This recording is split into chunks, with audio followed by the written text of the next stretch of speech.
क्योंकि बहू झूठ नहीं बोलती। सुधा और राकेश के 3 बेटे थे। शादी के बाद तीनों माँ बाप से दूर रहते और सिर्फ त्योहारों में आते। माँ जी, पिताजी, अगली बार आप लोग हमारे घर आइएगा। अरे नहीं बहू, सब यही आ जाते हैं तो घर खिला खिला लगता है। हाँ बहू, तू हमेशा बुलाती है तो जरूर आएंगे तेरे पास भी। हाँ हाँ, दीदी का घर बड़ा जो है, सब कुछ आपने शादी के बाद दीदी को ही तो दे दिया था। हमें भी दिया होता तो हम भी बड़ा घर लेते। क्यों सुनील? अरे नहीं नहीं, पापा ने सबको एक बराबर ही दिया है। छोटी बहू, क्या चाहिए तुम्हें, बोलो। वो आपके सोने की चेन वाली घड़ी है ना, वो अगर आप मुझे, तभी वहाँ मजली बहू भी आ जाती है। और मुझे ना आपका मंगलसूत्र कितना लंबा, सुंदर और भारी भी है। अरे हाँ हाँ, तुम दोनों को ही दूंगी बहू, चिंता ना करो। चलो अब खाना लगाओ, खाना खाया जाए। सभी मिलकर खाना खाते हैं कि पड़ोसन आ जाती है। अरे सुधा बहन, थोड़ी चीनी तो देना, घर में शक्कर नहीं है और मेहमान सर पर बैठे हैं। अरे छोटी बहू, चाची को शक्कर तो दे दो।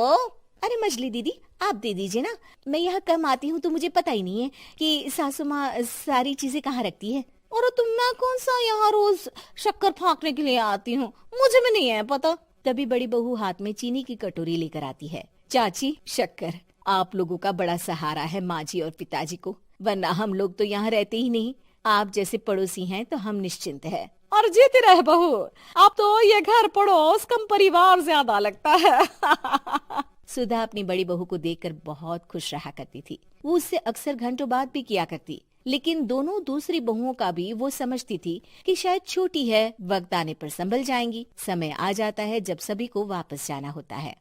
माँ जी, हम लोगों की फ्लाइट पहले है, हमें इजाजत दे। वो सास के गले लगकर चली जाती है। थोड़ी देर बाद छोटी बहू कहती है, माँ जी, मैं ना ये सोफे के कवर और चादरें ले जा रही हूँ, यहाँ तो ऐसी ही पड़ी रहेंगी। हाँ हाँ बहू, ले जा, और कुछ चाहिए तो बोल। और तो चाहिए बहुत कुछ, पर चलिए कोई बात नहीं, अगली बार ले जाऊंगी मैं। ऐसे ही मंजली बहू भी घर का बहुत सारा सामान ले जाती है। सभी के जाने के बाद सुधा राकेश से कहती है, घर कितना सूना लग रहा है ना। हाँ, और खाली भी। तुम्हारी दोनों बहुएं सब बटोर गई।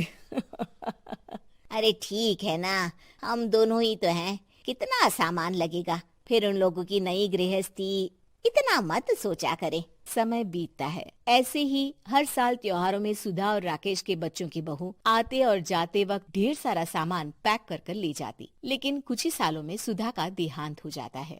पिताजी, आप यहाँ अकेले क्या करेंगे? हम लोगों के साथ चलिए। अरे नहीं नहीं बहू, इस घर में सुधा की यादें हैं, मैं उसे नहीं छोड़ सकता हूँ। अब तुम लोगों की माँ नहीं रही। देख लो, वैसे तो मैंने उसके जीते जी सब कुछ दे दिया है, लेकिन कुछ उसका पर्सनल कीमती सामान था जो ये है, ले लो। सामान में होती है एक घड़ी और एक मंगलसूत्र। माँ जी ने कहा था कि वो ये घड़ी मुझे देंगी। हाँ हाँ, पिताजी, माँ ने सबके सामने ये घड़ी सरिता को देने के लिए कहा था। उठा लो सरिता माँ की घड़ी। अब क्या था, छोटी बहू फट से घड़ी उठा लेती है। और पिताजी, ये मंगलसूत्र तो माँ ने मुझे ही देने को कहा था, याद है ना? वो सभी की ओर इशारा करती है। तू भी ले ले ये हार बेटा, कोई बात नहीं।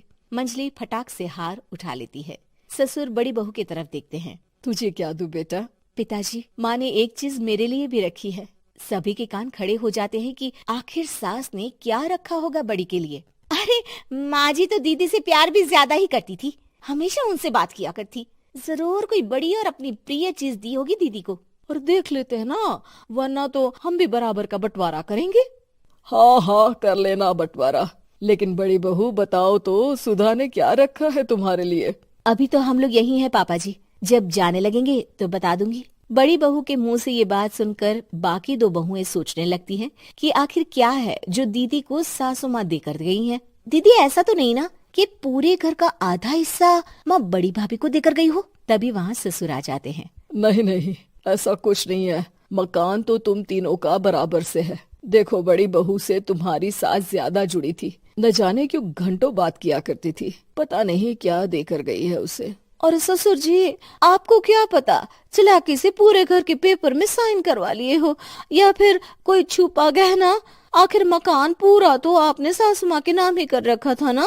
अब घर में ये सस्पेंस बन जाता है कि आखिर बड़ी बहू क्या लेकर जाएगी। फिर वो दिन भी आ जाता है जब बड़ी बहू के जाने का समय हो जाता है। बेटा, परसों तुम चली जाओगी, बताया नहीं, माँ ने तुम्हें क्या दिया? घड़ी और हार जो बेशकीमती था और तुम्हारी सास को सबसे ज्यादा प्रिय था, उसका तो बंटवारा भी हो चुका है। अब तुम्हारी बारी। हाँ पिताजी, आज मैं ये बात बताने ही वाली थी। माँ ने मुझे उससे भी बेशकीमती चीज दी है और वो है आप। आपसे अधिक प्रिय उन्हें कुछ नहीं था। माँ चाहती थी कि आप मेरे साथ रहें। चलिए पिताजी। बेटा, मेरे पास तो कोई पेंशन भी नहीं है और ना ही कोई प्रॉपर्टी। लेकिन आपके पास संस्कार है पिताजी, जो मेरे बच्चे आपसे लेंगे, तो आपको ले जाने पर स्वार्थ ही है मेरा। चलिए ना पापा। सभी के सामने पिताजी बड़ी बहू और बेटे के साथ उनके घर चले जाते हैं।